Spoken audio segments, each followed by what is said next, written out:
নমস্কার, কেমন আছেন আপনারা সবাই? আমি সুজাতা। আমার সহজ রান্নাতে আপনাদের সবাইকে স্বাগত। আজকের রেসিপি আফগানি আন্ডা। রেসিপিটা দেখে যদি আপনাদের ভালো লেগে থাকে তাহলে চ্যানেলটা অবশ্যই সাবস্ক্রাইব, লাইক ও শেয়ার করে দেবেন। এটা বানানোর জন্য প্রথমে আমরা একটা কড়া নিয়ে নেব। কড়ার মধ্যে আমরা হাফ চা চামচ রিফাইন্ড অয়েল নিয়ে নেব। এবারে তেলটা যতক্ষণ গরম হবে ততক্ষণ আমরা আগে থেকে কেটে রাখা দুটো বড় সাইজের পেঁয়াজ রাফলি কেটে আমরা এই তেলের মধ্যে দিয়ে দেব। তারপরে 5-6টা কাঁচা লঙ্কা দেব, 1 ইঞ্চি আদা ও 7-8টা রসুনের কোয়া দিয়ে দেবো, আর 10-12টা কাজু দিয়ে দেবো। দিয়ে এটাকে আমরা হাই ফ্লেমে নাড়াচাড়া করে ভাজতে থাকবো।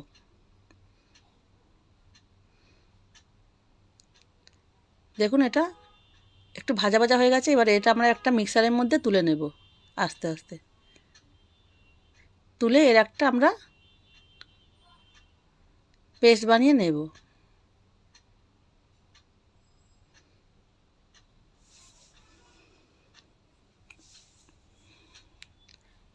এবার ওই একই কড়ার মধ্যে আমরা আরও হাফ চা চামচ রিফাইন অয়েল দিয়ে দেব। দিয়ে আমরা আগে থেকে 4টে ডিম সেদ্ধ করে নুন হলুদ মাখিয়ে রেখেছিলাম, সেটাকে এর মধ্যে দিয়ে ভেজে নেব। এটাকে ভালো করে লাল লাল করে এপিট ওপিট নাড়িয়ে চাড়িয়ে মিডিয়াম ফ্লেমে ভেজে নিতে হবে। যতক্ষণ ডিমটা ভাজা হচ্ছে ততক্ষণ আমরা সেই মিক্সারের মধ্যে যে আমরা আদা রসুন পেঁয়াজটা যে ভেজে রেখেছিলাম ওর মধ্যে আমরা একটু ধনে পাতা দিয়ে দেবো, আর বরফের টুকরো দিয়ে একটা পেস্ট বানিয়ে নেব। এবার কড়ার মধ্যে 2 চা চামচ সর্ষের তেল দেবো, দিয়ে ওর মধ্যে গোটা গরম মশলা ফোড়ন দেব। দিয়ে এবার যে পেস্টটা আমরা তৈরি করেছি সেই পেস্টটা আমরা আস্তে আস্তে ওর মধ্যে ঢেলে দেব।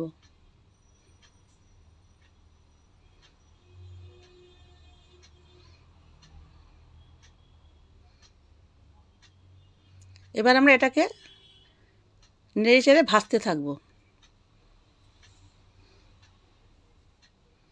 যখন একটু ভাজা ভাজা হয়ে যাবে তখন এর মধ্যে আমরা 1 চা চামচ ধনে গুঁড়ো দিয়ে দেবো, আর সামান্য একটু জিরে গুঁড়ো দিয়ে দেব,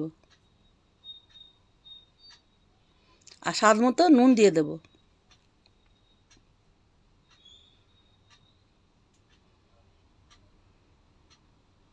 আর সামান্য একটু চিনি দেব স্বাদটাকে আরও বাড়ানোর জন্য। এবার এই মশলাটাকে আমরা খুব ভালো করে ভাজতে থাকবো। দেখুন মশলাটা ভালো করে খুব ভাজা হয়ে গেছে, তেলও ছেড়ে দিয়েছে।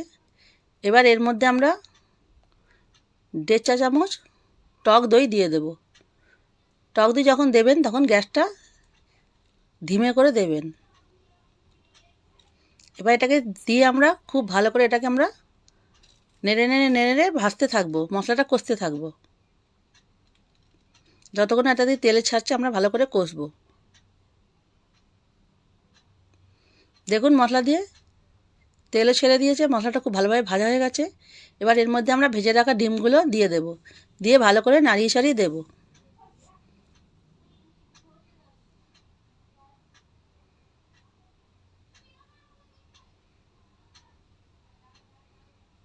এবার এর মধ্যে আমরা সামান্য ধনে পাতা কুচি দিয়ে দেবো,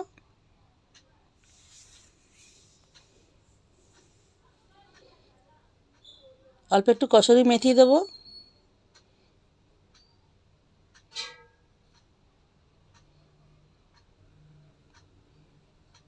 আর হাফ চা চামচ গরম মশলা গুঁড়ো দেব। দিয়ে গ্যাসটা বন্ধ করে দেব। এবার এর মধ্যে আমরা একটু বাটার দিয়ে দেব।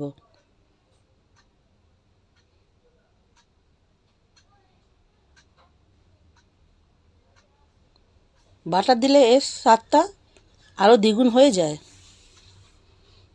এবার এর মধ্যে আমরা স্মোকি ফ্লেভার আনার জন্য একটা বাটি দিয়ে দেব বসিয়ে। এবার ওর মধ্যে জ্বলন্ত এক টুকরো কয়লা দিয়ে দেব, দিয়ে এর মধ্যে সামান্য একটু রিফাইন অয়েল দিয়ে দিয়ে আমরা সাথে সাথে কড়াটা ঢাকা দিয়ে দেব। বাটার ও স্মোকি ফ্লেভার দিলে আফগানি আন্ডার টেস্টটা আরও দ্বিগুণ বেড়ে যায়। দেখুন, এবারে আমরা সমস্ত যখন স্মোক এর মধ্যে থেকে বেরিয়ে যাবে তখন আমরা বাটিটা বার করে দেব ডিমের মধ্যে থেকে। দেখুন, খুব সুন্দর আফগানি আন্ডা তৈরি হয়ে গেছে। এটা আপনি রুটি, পরোটা সবার সাথে পরিবেশন করতে পারেন।